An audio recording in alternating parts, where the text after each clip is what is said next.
Excuse me, sir. Question for you. How old were you when you made your first million?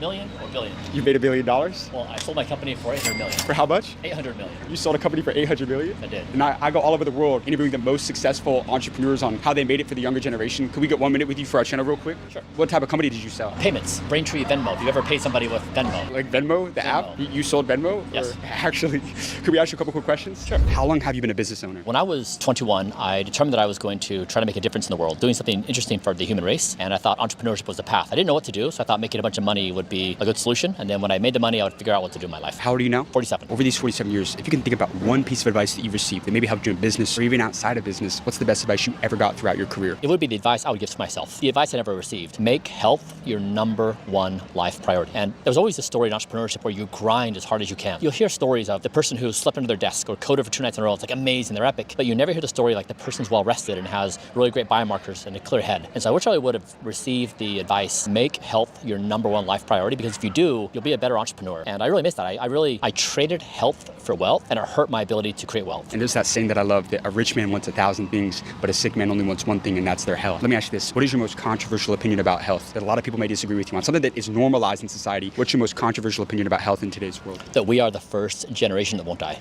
What do you mean? We are the first generation who will not die. Like, die as in like actually... That's right. So you don't plan on dying? That's right. How old realistically do you think you can live until? I'm chronologically 47, but biologically, my cardiovascular ability is age 18. My lung capacity is age 18. My telomeres, my end of chromosomes are age 18. So my body functions in many ways like an 18-year-old. And so when you start measuring the biological age of your body, it's very different than the time which you were born. So that's what I wish I would have learned. Typically, people perform very well in their youth. There's skill sets. There's physical ability, mental ability, emotional ability that peaks typically in like early life stages. And then it declines with older stages. Especially that's true if you're grinding very hard. And so this is why I say making health your top priority, because if you do so, you're going to be in peak performance. Like the difference between being healthy and non-healthy when you're thinking is like night and day. And so that's why I think being an entrepreneur, making health your top priority is the highest yield thing you can do for your company. So you said that you're 47, but you have the cardiovascular endurance or capacity of an 18-year-old. So are you like reverse aging? Yeah, I guess you could say you're slowing down the progression of how Yeah, exactly. So you can do two things. One is you can reverse aging damage. You can slow down speed of aging. So my speed of aging currently is the slowest in the entire world. So there's 5,000 people all over the world competing for the lowest possible speed of aging. We call ourselves Rejuvenation Olympics.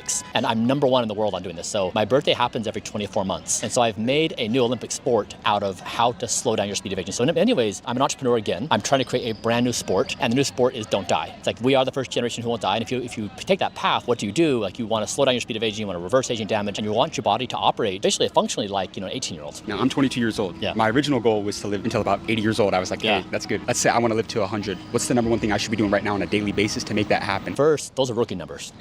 100? Yeah. Yeah, seriously. So the ambition we can have as a species right now, there's no reason why we couldn't think in the hundreds or even thousands of years. If you just look at the speed at which AI is improving and medical advancements that are coming, over the coming decades, we'll be able to extend our lifespans. Like for example, like right now, my birthday happens every 2 years. I've slowed down my speed of aging. That buys us a lot of time to find a lot of advancements to extend life further and further. And so I'd say for you, the 3 things I would say is sleep is your #1 life priority. Nothing's more important than sleep. That's incredible. Do you think America's trying to kill us? I will tell you, I've tested over the years everything I put into my body. So all the air I breathe, all the food I eat, all the water I drink, and the world is toxic. Like you've probably heard this, but when you see the data, it's terrifying. Give me an example for people that really don't know, like how toxic, like maybe the littlest things are, like the water we drink, or just something that you think would surprise a lot of people. I mean, everything. So we just started testing a bunch of stuff. So like common things like foods you buy in packages. They have heavy metals like mercury, cadmium, arsenic, lead. They have agrochemicals like glyphosate. So everything you eat has chemicals, and very few companies test. So we've been testing everything. It's really contaminated. We just tested a diaper just because we were trying to figure out it has these dangerous levels of glyphosate, this chemical. We tested dog food, has high levels of mercury. And so it really is in all the food supply. And so we're now working on trying to source our own foods, test them all for all these chemicals, and try to have a pure food source, which I've done for myself, trying to make it available to others. But these are the kinds of things you need to nail down. You just don't realize every day how exposed you are to contamination. I know that you said that your goal is to live forever, and you brought up how me wanting to live till 100 is rookie numbers. That's right. How old do you think you possibly can live until?